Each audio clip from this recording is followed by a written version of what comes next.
Hello friends, नमस्ते सभी को, सुप्रभात। मेरे YouTube चैनल ज्ञान दर्शन पर मैं आप सभी का फिर से स्वागत करती हूं। और हम पढ़ रहे थे जनरल साइंस की हम बात कर रहे थे और उसमें हम पढ़ रहे थे बायोलॉजी वाले टॉपिक, जिसमें हमने पाचन तंत्र पढ़े थे, इसके बाद हमने श्वसन तंत्र पढ़े थे, उसके बाद हमारा तीसरा सिस्टम चल रहा था और उस सिस्टम का नाम है रक्त परिसंचरण तंत्र, ब्लड सर्कुलेटरी सिस्टम। तो मैंने आपको बताया कि हमारी बॉडी के अंदर जो रक्त परिसंचरण तंत्र होता है उसमें मुख्यतः ब्लड होती है, हमारा हार्ट को हम शामिल करते हैं। उसके अलावा क्या होती है उसमें होती है ब्लड कैपिलरीज, उसमें होती है रक्त वाहिनियां। उसमें से भी मैंने आपको कुछ जनरल चीजें बताई थी कि हमारे शरीर में जैसे ऑक्सीजन है, CO2 है, विभिन्न तरह के जो पोषक पदार्थ हैं उनको परिवहन करने के लिए क्या पाया जाता है, रक्त परिसंचरण तंत्र पाया जाता है। उसके बाद में मैंने आपको हार्ट के बारे में थोड़ा सा बताया कि हार्ट जो होता है ये थोड़ा सा, यदि मैं इनकी पोजीशन की बात करूं तो ये हमारे यदि हम इसको एक्सिस माने तो थोड़ा लेफ्ट साइड, हमारा जो बायां फेफड़ा होता है उसके साइड हमारा जो है हार्ट जो है वो अवस्थित होता है। और इसको यदि हम माने कि ये किस आकार का होता है तो ये लगभग बंद मुट्ठी के जितने आकार का होता है, बंद मुट्ठी के जितना आकार का होता है। और ये क्या करता है, ये रक्त को पंप करने का काम करता है। ब्लड को पंप करने का काम कौन करता है, वो हृदय करता है। पंप करने का कार्य इसलिए जरूरी होता है क्योंकि हमारे बॉडी के प्रत्येक भाग तक क्या पहुंचना जरूरी है, रक्त पहुंचना जरूरी है। प्रत्येक भाग तक ऑक्सीजन की सप्लाई होना जरूरी है, पोषक पदार्थ पहुंचना जरूरी है। इसीलिए इतने उचित दाब के साथ रक्त का प्रवाह हो जिससे कि जो बॉडी के अपर वाले पार्ट्स है, जिससे हमारा ब्रेन है, यहाँ तक भी जो है ब्लड की सप्लाई हो सके और ऑक्सीजन और पोषक पदार्थों की पहुंच हो सके। तो इसीलिए जो है हमारा हृदय जो है लगातार 24 घंटे तक जो है रक्त को क्या करता रहता है, पंप करता रहता है। फिर मैंने आपको बताया था कि हृदय के अंदर क्या होते हैं, अलग अलग कक्ष होते हैं जिनको हम आलिंद और निलय बोलते हैं। फिर हमने देखा था कि 2 कक्षीय हृदय किसमें पाया जाता है, फिर हमने देखा था 3 कक्षीय हृदय किसमें पाया जाता है, फिर हमने देखा 4 कक्षीय हृदय किसमें पाया जाता है। ये सारी की सारी बातें हमने की थी। फिर हम आगे पढ़ रहे हैं हृदय की संरचना। हम आज के टॉपिक में पढ़ेंगे हृदय की स्ट्रक्चर, कि किस किस तरीके से हृदय में कौन सा पार्ट होता है, कौन से वाल्व होते हैं, कहाँ पर अशुद्ध रक्त बहता है और कहाँ पर शुद्ध रक्त बहता है। इससे पहले मैं एक पॉइंट आपको बता देना चाहती हूँ जो कि बार बार एग्जाम में पूछा जाता है। क्वेश्चन ये पूछा जाता है कि रक्त परिसंचरण की खोज किसने की थी, रक्त परिसंचरण की खोज किसने की थी। मैं बार बार रिपीट इसलिए कर रही हूँ क्योंकि आप लोग क्या होते हो, मतलब क्वेश्चन के आंसर को मिक्स कर देते हो। जैसे मैंने पूछा रक्त परिसंचरण, तो बहुत सारे बच्चे सोच रहे होंगे कि रक्त की खोज, और उनके दिमाग में आ रहा होगा कार्ल लैंडस्टीनर और विनर, कार्ल लैंडस्टीनर और विनर नाम आ रहा होगा। लेकिन मैं यहाँ पर रक्त समूह नहीं बोल रही हूँ, मैं यहाँ पर ब्लड ग्रुप या केवल ब्लड की बात नहीं कर रही हूँ। मैं यहाँ पर आपसे बात कर रक्त परिसंचरण की, मैं आपको रक्त परिसंचरण के बारे में बता रही हूँ, ना कि मैं रक्त की खोज के बारे में बता रही हूँ। तो रक्त परिसंचरण की खोज की थी विलियम हार्वे ने, और ये क्वेश्चन बार बार एग्जाम में पूछा हुआ है। तो हम लिख सकते हैं यहाँ पर रक्त परिसंचरण की खोज,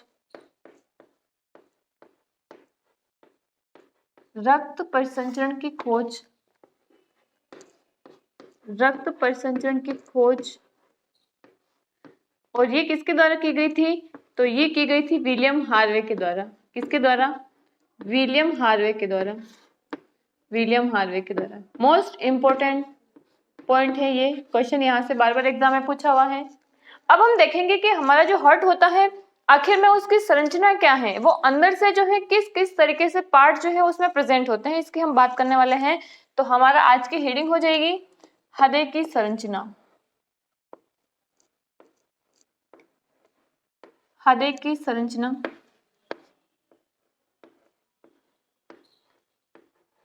structure of heart, structure of heart.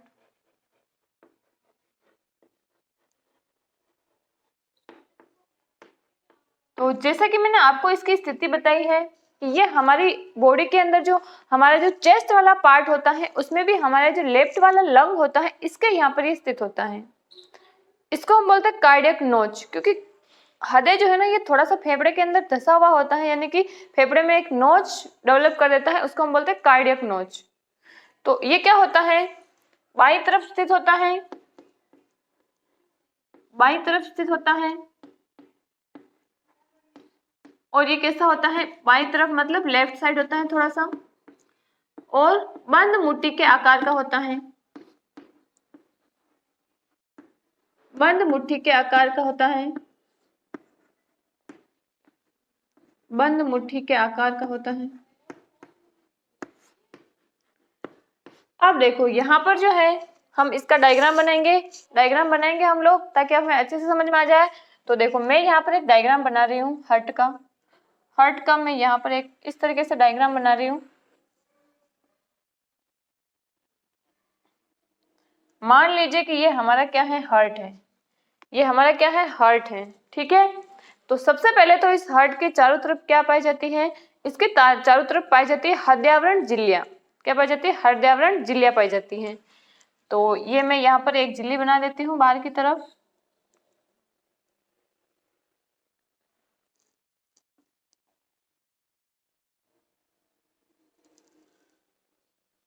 और इसमें दो झिल्लियां होती है। इसमें कितनी झिल्लियां होती हैं, दो झिल्लियां होती है। एक होती है आउटर मेम्ब्रेन, बाहरी झिल्ली, बाहरी झिल्ली, और एक इसमें होती है आउटर मेम्ब्रेन,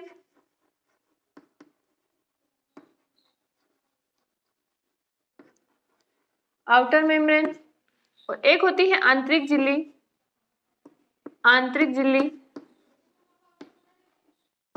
इनर मेम्ब्रेन बोलते हैं इसको अपन,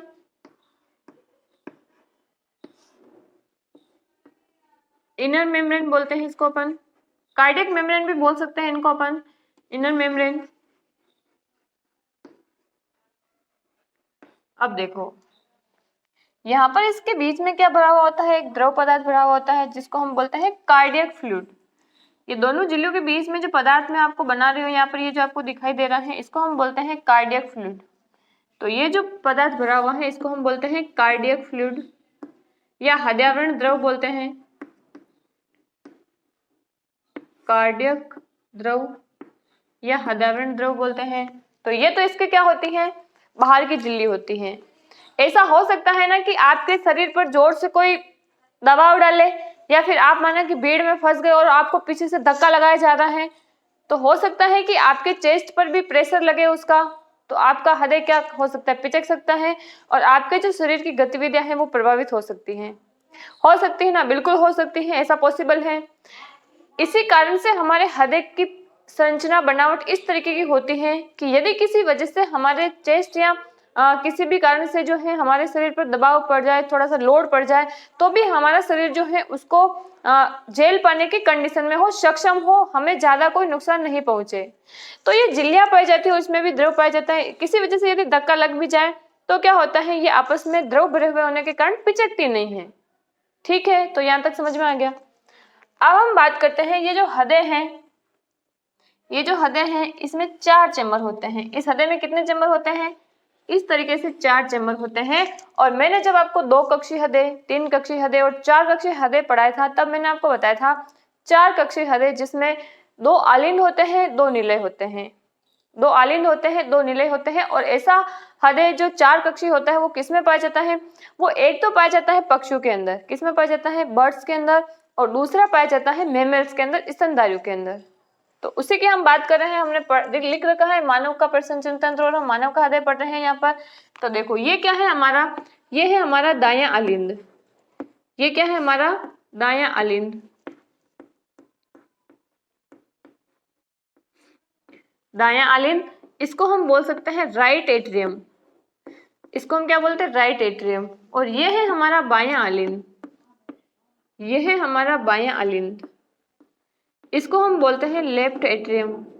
ये हो गया हमारा राइट एट्रियम, दायां आलिंद, क्योंकि जैसे मैं ऐसे खड़ी हूँ तो ये हमारा मेरा क्या है, राइट वाला पार्ट है, ये मेरा क्या है, लेफ्ट वाला पार्ट है। तो इसी तरीके से जब हम इस सामने से देखेंगे तो ये वाला राइट होगा, ये वाला क्या हो जाएगा, लेफ्ट हो जाएगा। तो ये क्या है, बायां आलिंद है, ये क्या है, बायां आलिंद है, ये है लेफ्ट एट्रियम। तो ऊपर वाले जो दोनों भाग चैम्बर आपको दिखाई दे रहे हैं, इनको हम आलिंद बोलते हैं, इनको हम एट्रियम बोलते हैं। ठीक बात है। अब देखते हैं ये नीचे वाली जो संरचना आपको दिखाई दे रही है, इनको हम बोलते हैं निलय। तो ये हमारा कौन सा हो जाएगा, दायां निलय हो जाएगा, ये हमारा कौन सा निलय हो जाएगा? दायां निलय हो जाएगा।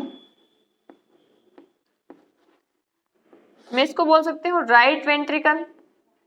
ये क्या हो जाएगा? Right ventricle. और ये मेरा क्या हो जाएगा? ये निलय होगा और बायां होगा तो कौन सा हो जाएगा? बायां निलय। क्या हो जाएगा? बायां निलय। बायां निलय। तो ये क्या हो जाएगा? मेरा लेफ्ट वेंट्रिकल हो जाएगा। तो आपको समझ में आ गए कि एक ह्यूमन के अंदर जो 4 कक्षीय हृदय पाया जाता है उसमें कौन कौन से भाग होते हैं, ये क्लियर है। अब यहाँ पर प्रत्येक जो चेंबर है वहां से कोई न कोई वाहिनी जरूर निकलेगी। प्रत्येक जो भाग है वहां से कोई न कोई वाहिनी जरूर निकलेगी और ये आपको पता होना जरूरी है। अब सबसे पहले यदि हम बात करें दाएं आलिंद की, तो दाएं आलिंद में एक यहाँ पर जो है वाहिनी प्रवेश करती है, जो क्या करती है, आपको पता है कि हमारा ब्लड कहीं पर क्या होगा? शुद्ध होगा, यानी ऑक्सीजन की मात्रा ज्यादा होगी, ऑक्सीजनेटेड ब्लड होगा। और जहां से रक्त जो है किसी अंग से आएगा वहां पर क्या होगा? श्वसन के दौरान CO2 बनी होगी, तो वहां पर रक्त में CO2 की मात्रा ज्यादा होगी, तो वो क्या होगा? अशुद्ध रक्त होगा। अब क्या होगा? रक्त जो है वो उसकी मात्रा तो फिक्स ही रहेगी लगभग हमारी बॉडी के अंदर। ऐसा थोड़ी है कि ब्लड जो है, जैसे बनता भी है ब्लड नया, लेकिन पुराना ब्लड नष्ट भी होता है, तो लगभग हमारी जो क्वांटिटी होती है ब्लड की वो कांस्टेंट रहती है। तो हमारी पूरी बॉडी में से अशुद्ध रक्त को जो लेकर आती है, या हम कह सकते हैं कि अशुद्ध रक्त जो होता है वो सामान्यतः सिराओं में बहता है। जो वाहिनियां होती है मुख्यतः 2 टाइप की होती है, धमनी और सिरा। इसमें से यदि हम वेन की बात करें, सिरा की बात करते हैं, तो इनमें अशुद्ध रक्त बहता है। कौन सा रक्त बहता है? अशुद्ध रक्त बहता है।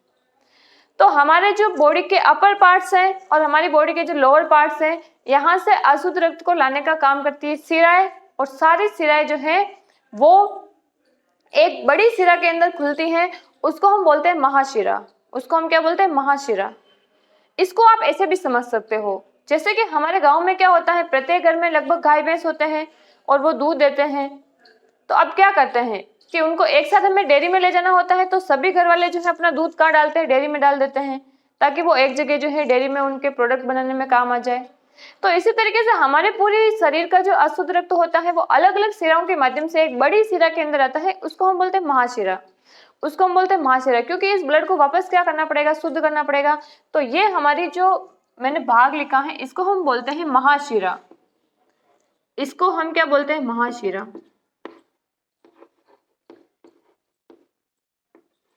इसको हम क्या बोलते हैं? महाशिरा। और ये महाशिरा जो है ये कहाँ पर खुलती है? महाशिरा जो खुलती है ये दाएं आलिंद में खुलती है और ये क्या करती है? अशुद्ध रक्त को लेकर आती है।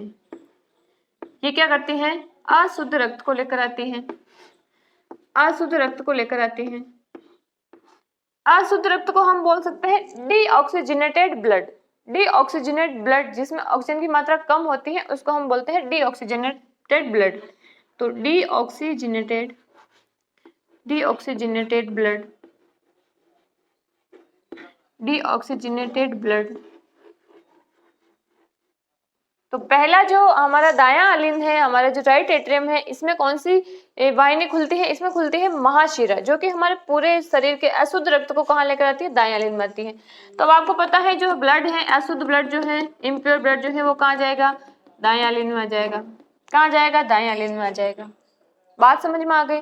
अब जब ये दायां आलिंद पूरा फुल हो जाएगा तो यहाँ पर कोई ऐसी संरचना होनी चाहिए जिससे कि ब्लड किस में आ सके? आलिंद से निलय में आ सके। होनी चाहिए कि नहीं होनी चाहिए? होनी चाहिए ना। तो यहाँ पर होती भी है। तो यहाँ पर एक वॉल्व होता है, दाएं आलिंद और दाएं निलय में एक वॉल्व होता है। इस वॉल्व का नाम है त्रिवलनी कपाट। इसको हम बोलते हैं ट्राइकस्पिड वॉल्व। तो इसका नाम लिख देते हैं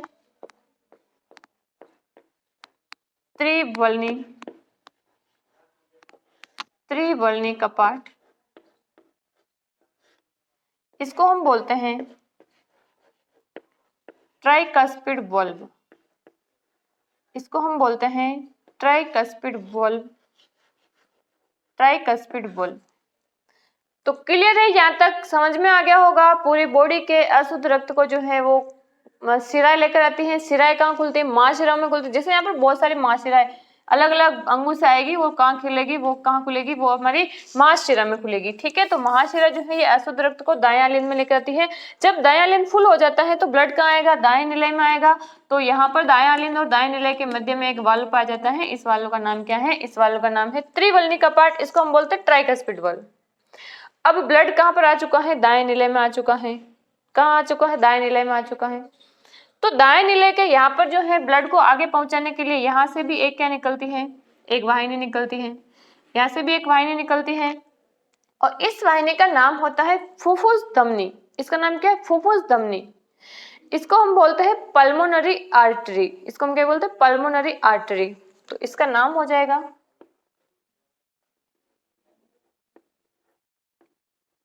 फुफ्फुस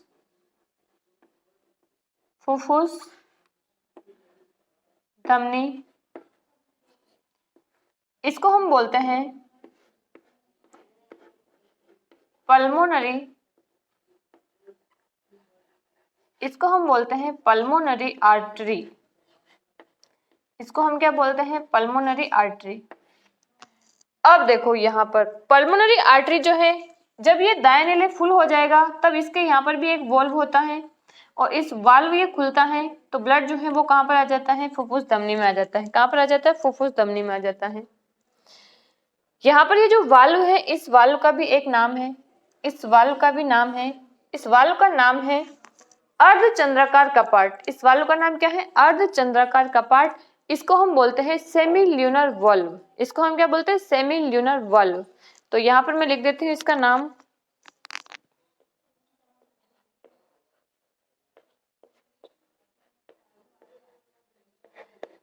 अर्धचंद्राकार कपाट।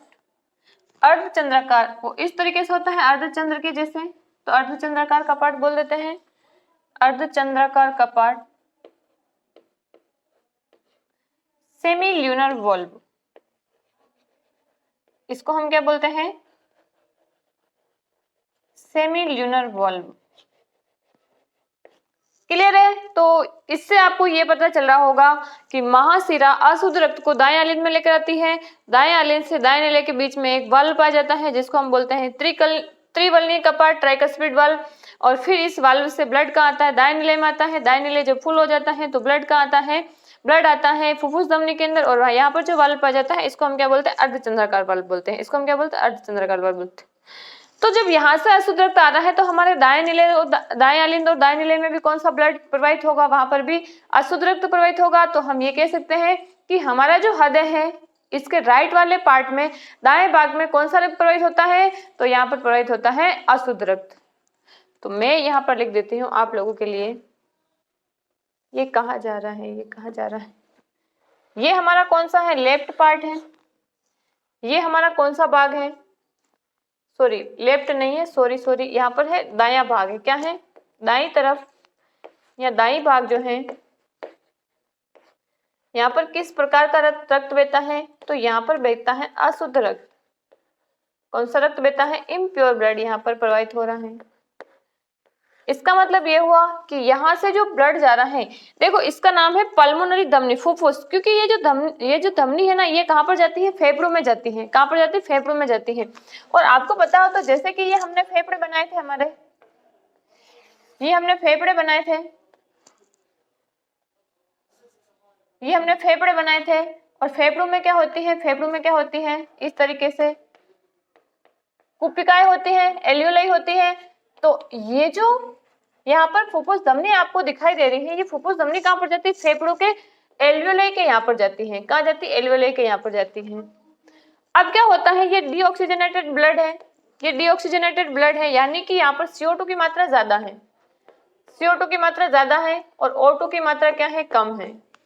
ये चीजें क्लियर हो रही होगी। लेकिन हमारा जो फेफड़े होते हैं ये सीधे किसके कांटेक्ट में रहते हैं, ये सीधे वायुमंडल के कांटेक्ट में रहते हैं। तो इसका मतलब क्या है, वायुमंडल की ऑक्सीजन को ये ग्रहण करेंगे तो फेफड़ों में किसकी मात्रा ज्यादा होगी, ऑक्सीजन की मात्रा ज्यादा होगी, और CO2 की मात्रा क्या होगी, कम होगी।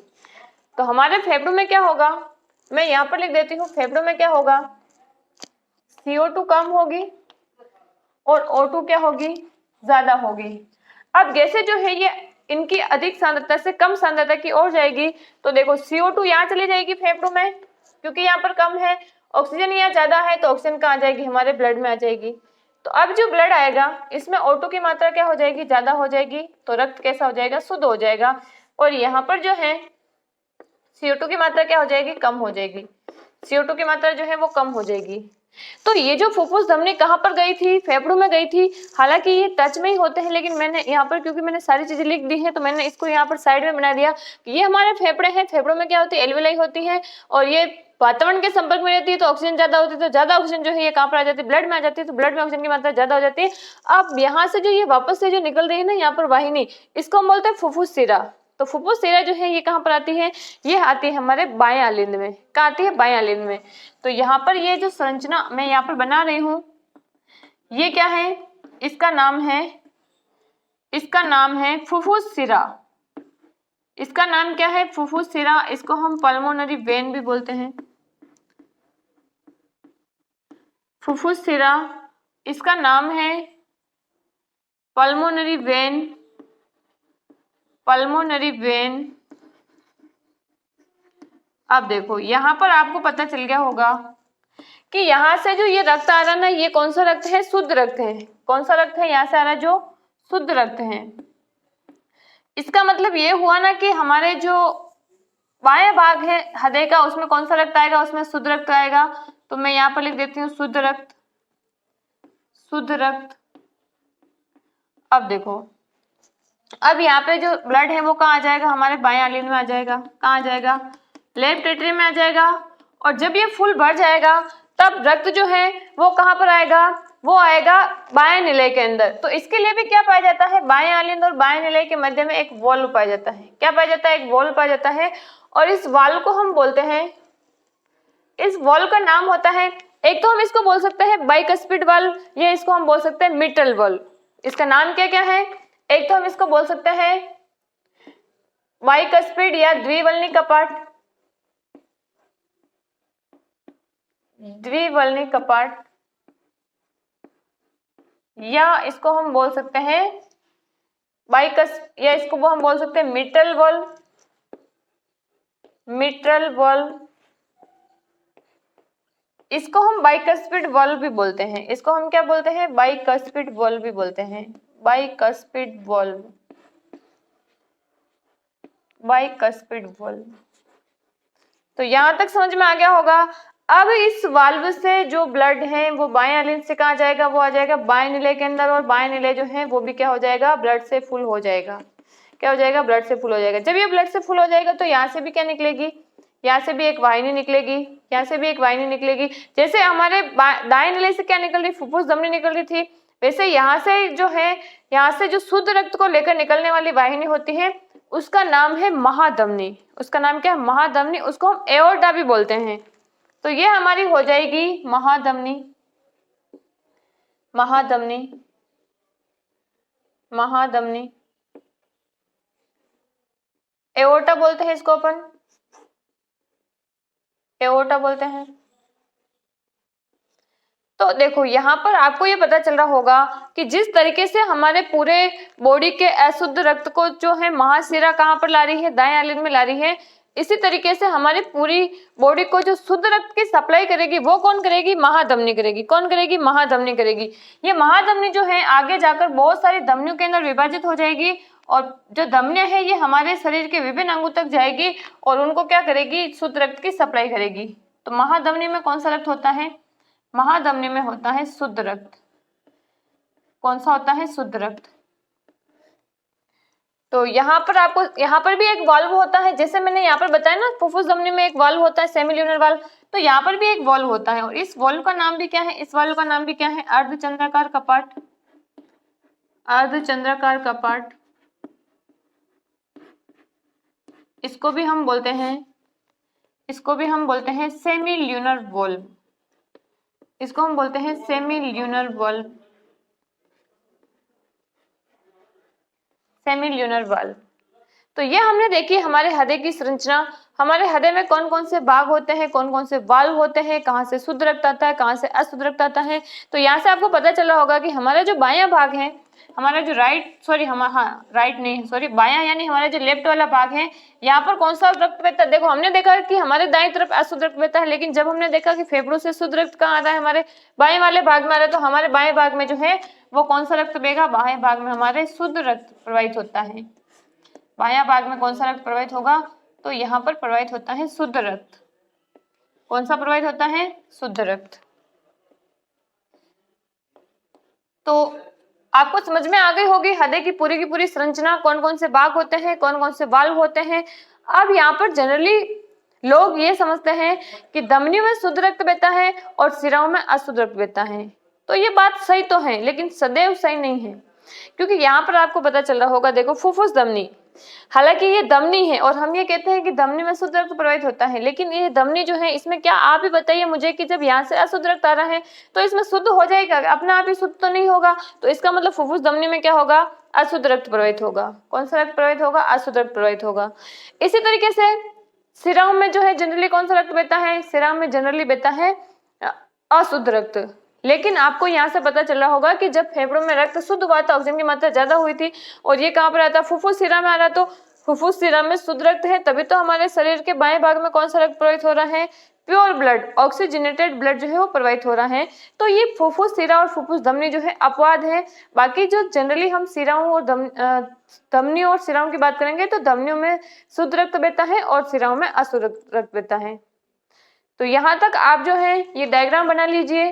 फिर हम देखते हैं आगे इनको मैं पॉइंट्स के रूप में भी आपको नोट करा देती हूँ, ताकि आप डायग्राम से भी पढ़ सको, और जो है बाद में जब उनको आप एक एक पॉइंट में पढ़ोगे तो भी आपको चीजें जो है वो समझ में आ जाएगी।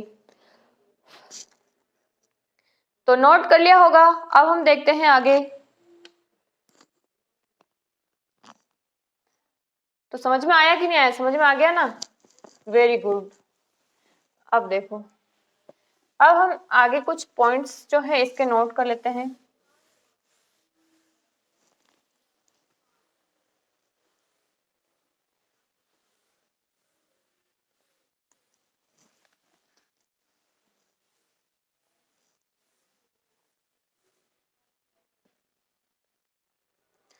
तो यहाँ पर सबसे पहले हमने पढ़ा मानव हृदय, हमने देखा मानव हृदय। जो अभी आपको डायग्राम यदि समझ में आ गया होगा तो जो मैं पॉइंट आपको लिखवा रही हूँ वो आपको आसानी से समझ में आ जाएंगे, क्योंकि पॉइंट जो वो इसी से रिलेटेड है। क्योंकि बहुत बार क्या होता है, जैसे हम जब पढ़ते हैं ना तो तब तो हमें डायग्राम समझ में आ जाता है, लेकिन जब हम दोबारा से रिवीजन करते हैं तो हमें समझ में नहीं आता है। तो आपको मैं उसको पॉइंट्स में भी नोट करवा रही हूँ ताकि आपको डायग्राम वापस से समझ में आ जाए। तो मानव हृदय 4 कक्षीय है, 4 कक्षीय है। ऊपर के जो 2 हैं, ऊपरी 2 कक्ष की यदि हम बात करते हैं तो उनको हम बोलते हैं आलिन, उनको हम आलिन, बाएं दाएं तो आपको समझ में आ जाएगा, आलिन। और निचले जो 2 कक्ष हैं, निचले जो 2 कक्ष हैं उनको हम क्या बोलते हैं? उनको हम बोलते हैं निलय। उनको हम क्या बोलते हैं? निलय बोलते हैं। तो ये हो जाएगा एट्रियम, इनको हम एट्रियम बोलते हैं। इनको हम वेंट्रिकल बोलते हैं, निलय को हम क्या बोलते हैं? वेंट्रिकल्स बोलते हैं। ये चीजें क्लियर है। अब दूसरा पॉइंट बात करते हैं। दूसरी हम बात करते हैं महाशिरा। दूसरी हम बात करते हैं महाशिरा। तो महाशिरा क्या करती हैं? पूरे शरीर के अशुद्ध रक्त को जो है दाएं आलिंद में लेकर आती हैं। तो इसमें हम लिख सकते हैं शरीर के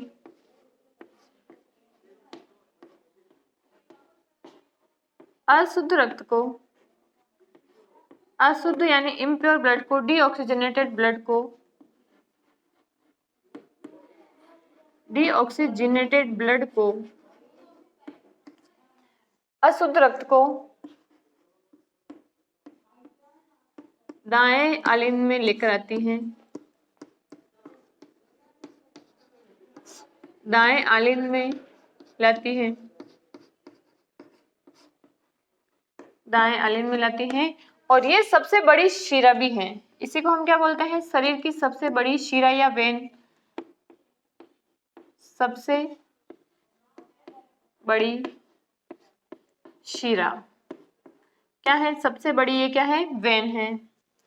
अब बात करते हैं, तो दाएं आलिंद और दाएं निलय के बारे में हमने बात की। तो दाएं आलिंद और दाएं निलय के बीच में जो मैंने आपको डायग्राम बनाया है उसमें आपको समझ में आ रहा होगा कि उसके बीच में कौन सा वाल्व पाया जाता है, त्रिवलनी का पार्ट पाया जाता है। तो दाएं आलिंद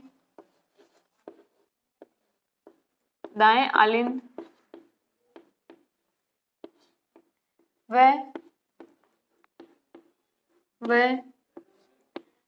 दाएं निलय के मध्य, दाएं आलिंद व दाएं निलय के मध्य कौन सा वाल्व पाया जाता है, बताइए। उस वाल्व का नाम है त्रिवलनी का पार्ट। क्या है, त्रिवलनी का पार्ट। त्रिवलनी का पार्ट, इसको हम बोलते हैं ट्राइकस्पिड वाल्व। Tricuspid valve. और यदि मैं बात करूं आपसे बाएं आलिंद और बाएं निलय के मध्य, बाएं आलिंद बाएं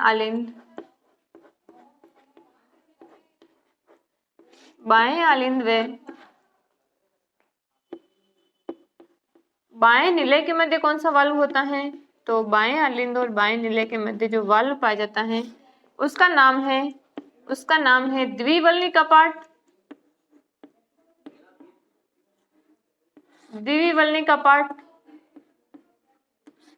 इसको हम बोल सकते हैं बाइकस्पिड वाल्व।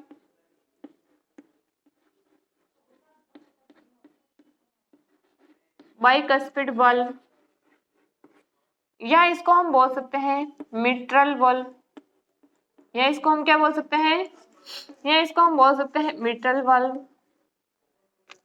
अब देखो यहाँ पर जो ये आपको वाल्व दिखाई दे रहे हैं ट्राइकस्पिड और बाइकस्पिड वाल्व, तो जब बेबी जो है पेट में होता है, अंदर होता है, प्रेगनेंसी के दौरान जो हम देखते हैं ना कि उनमें जो आवाज आती है, डॉक्टर जो है वो कानों में आवाज लगाते हैं कि हाँ बेबी की आवाज आ रही है। तो आवाज किसकी आती है कि उसके हृदय में क्या होते हैं, बाइकस्पिड और ट्राइकस्पिड जो वाल्व होते हैं इनकी आवाज आती है। तो जब ये वाल्व खुलते हैं और वापस बंद होते हैं ना तब ये आवाज करते हैं। तो ये जो, हालांकि मैंने आपको बताया कि जो इस तरीके से मैंने बताया ना आपको, जैसे ये रक्त, ये हमारा हृदय है, इसमें 4 आलिंद है, रक्त यहाँ से यहाँ आ रहा है, तो ये प्रक्रिया जो है ना लेफ्ट और राइट साइड में ये पैरेलल चलती है। ऐसा नहीं कि पहले इसमें आएगा फिर इसमें आएगा फिर फेफड़ों में जाएगा फिर हमारे इस भाग में आएगा, तो ऐसा नहीं होता है। सारी जो प्रक्रियाएं हैं ये समानांतर पैरेलली जो है वो संपन्न होती रहती है। तो ये वाल्व जो होते हैं ये खुलते भी साथ में है और बंद होते भी साथ में है। तो ये आवाज करते हैं और वो आवाज जो होती है ना वो आवाज होती है लब। वो आवाज क्या होती है, लब। वो आवाज क्या होती है, लब। ठीक है, इसी तरीके से हमने देखा कि हमारा जो निलय है, यानी कि हम बात करते हैं दायां निलय, दायां निलय, दायां निलय व बायां निलय की बात करते हैं। तो यहाँ पर वाल्व का नाम हमने पढ़ा है। तो यहाँ पर कौन सा वाल्व होता है, यहाँ पर होता है अर्धचंद्राकार कपाट। यहाँ पर कौन सा होता है, अर्धचंद्राकार कपाट।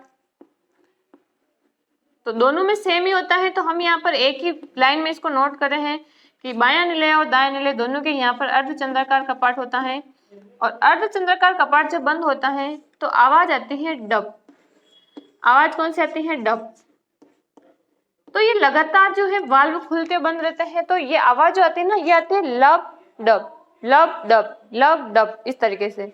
और ये आवाज जिस यंत्र के द्वारा सुनी जाती है उस यंत्र का नाम है स्टेथोस्कोप। तो डॉक्टर जो अपने गले में लटका के रखता है ना उस यंत्र का नाम होता है स्टेथोस्कोप। क्या हो जाएगा, स्टेथोस्कोप। तो इसको जिस यंत्र के द्वारा सुनी जाती है, जिस यंत्र के द्वारा सुनी जाती है उस यंत्र का नाम क्या है, उस यंत्र का नाम है स्टेथोस्कोप। उस यंत्र का नाम क्या हो जाएगा, स्टेथोस्कोप। उस यंत्र का नाम हो जाएगा स्टेथोस्कोप। तो यहां तक समझ में आ गया होगा। अब हमने सबसे पहले सिरा की बात कर ली, फिर हमने निलय और आलिंद के बीच में जो वाल्व होते हैं उनकी बात कर ली, फिर हमने निलय के यहाँ पर जो वाल्व होता है उन कौन सी आवाज करता है, किस यंत्र के द्वारा सुनी जाती है, ये भी हमने देख लिया। अब हम देखते हैं कि जैसे ये महाशिरा है वैसे हम बात कर लेते हैं महाधमनी की। महाधमनी की, महाधमनी। एओर्टा, तो एओर्टा आपको पता है ये इस वाले भाग से निकलती है, हमारा जो बाएं नीले होता है यहाँ से निकलती है, और ये पूरे शरीर को शुद्ध रक्त की सप्लाई करती है। तो इसमें हम क्या लिख सकते हैं, शरीर में शुद्ध रक्त की सप्लाई, शुद्ध रक्त की सप्लाई, शुद्ध रक्त की सप्लाई जो है वो कौन करता है, वो करता है एओर्टा। तो यहाँ तक आपको समझ में आ गया होगा। अब मैंने आपको बताया कि फुफ्फुस धमनी और शिरा क्या है, अपवाद है, जिसमें फुफ्फुस धमनी में अशुद्ध रक्त बहता है और फुफ्फुस शिरा में शुद्ध रक्त बहता है। तो अब हम यहाँ तक आप नोट कर लीजिए पॉइंट्स, फिर हम आगे देखते हैं। तो आपने नोट कर लिया होगा, अब हम आगे चलते हैं।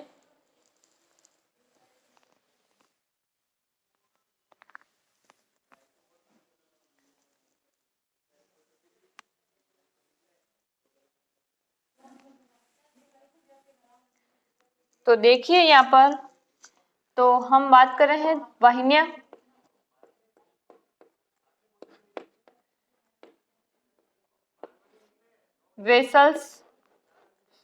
वेसल्स, इसमें पहला हम बात करते हैं धमनियां।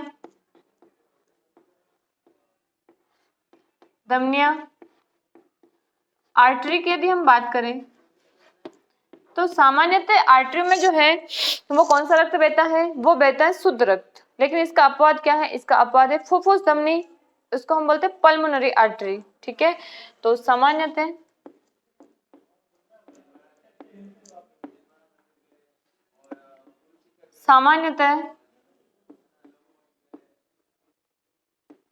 शुद्ध रक्त प्रवाहित होता है, सामान्यतः शुद्ध रक्त प्रवाहित होता है। लेकिन इसका अपवाद लिखेंगे हम लोग, एक्सेप्शन। एक्सेप्शन क्या है बताइए आप लोग, उसका नाम है फुफ्फुस धमनी। क्या हो जाएगा, फुफ्फुस धमनी पल्मोनरी आर्टरी, नाम क्या हो जाएगा, पल्मोनरी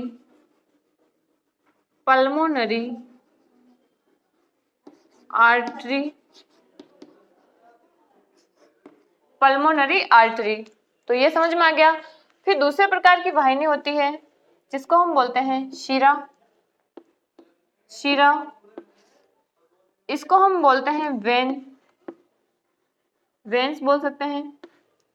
और सामान्यतः जो शिराएं हैं इनमें अशुद्ध रक्त बहता है, इनमें सामान्यतः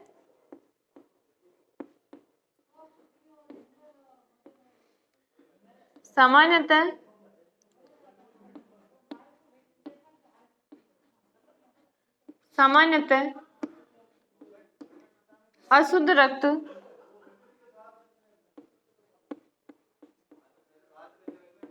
रक्त प्रवाहित होता है।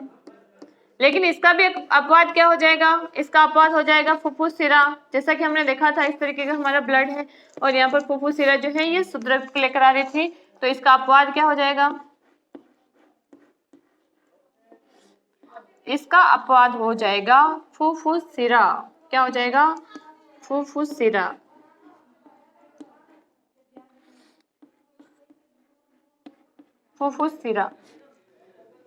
पल्मोनरी वेन, पल्मोनरी वर्ड जो है ये फेफड़ों के लिए लगाते हैं, पल्मोनरी वर्ड जो है ये हम फेफड़ों के लिए लगाते हैं। तो ये समझ में आ गया होगा। तो ये हमने देखा धमनियां और शिरा। अब हमारा हृदय जो है वो धड़कता है, तो उसमें धड़कन को उत्पन्न करने की कोई वजह होती होगी, तभी तो हृदय धड़कता है। ऐसा थोड़ी कि हृदय में कुछ है ही नहीं और वो अपने आप धड़कने लग गया। ठीक है, तो हृदय में धड़कने के लिए क्या पाई जाती है, मांसपेशियां पाई जाती हैं। क्या पाई जाती है, मांसपेशियां पाई जाती हैं। और ये मांसपेशियां किस प्रकार से होती हैं, तो हृदय की धड़कन के लिए रेस्पॉन्सिबल जो होते हैं उसकी हम बात कर लेते हैं।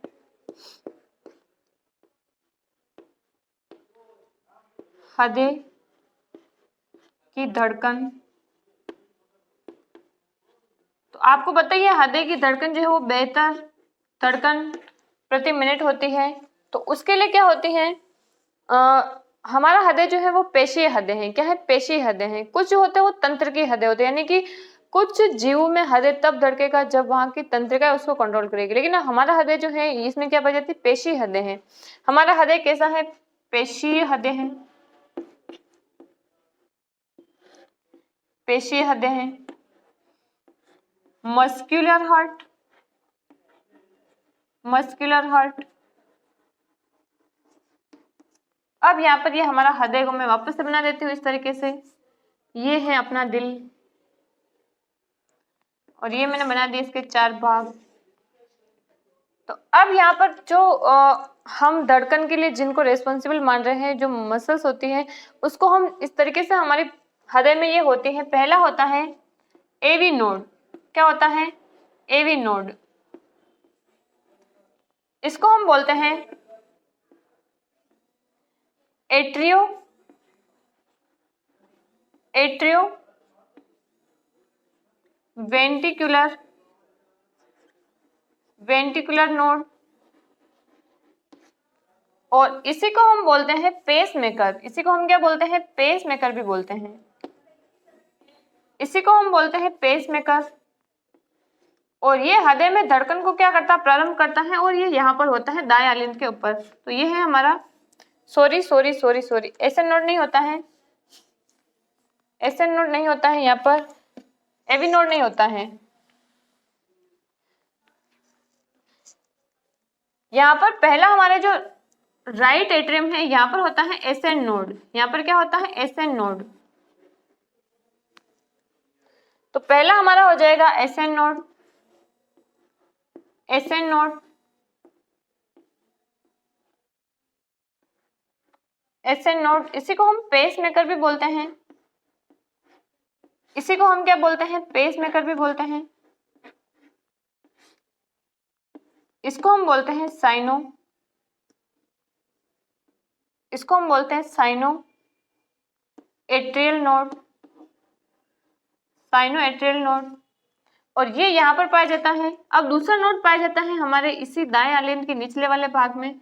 इसको हम बोलते हैं एवी नोड। इसको हम क्या बोलते हैं? AV node. तो दूसरा हमारा हो जाएगा AV node.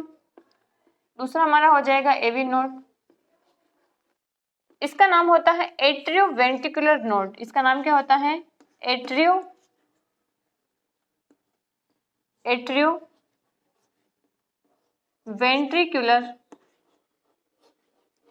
Atrio ventricular node. तो यहाँ से तो क्या होता है? धड़कन प्रारंभ होती है। यहाँ से धड़कन प्रारंभ होती है और ये तंत्रिकाओं के द्वारा, मांसपेशियों के द्वारा यहाँ से जुड़ी हुई होती है। तो हृदय की धड़कन यहाँ से शुरू होती है, फिर आगे की तरफ बढ़ती है। फिर आगे के जो भाग होते हैं उनको हम बोलते हैं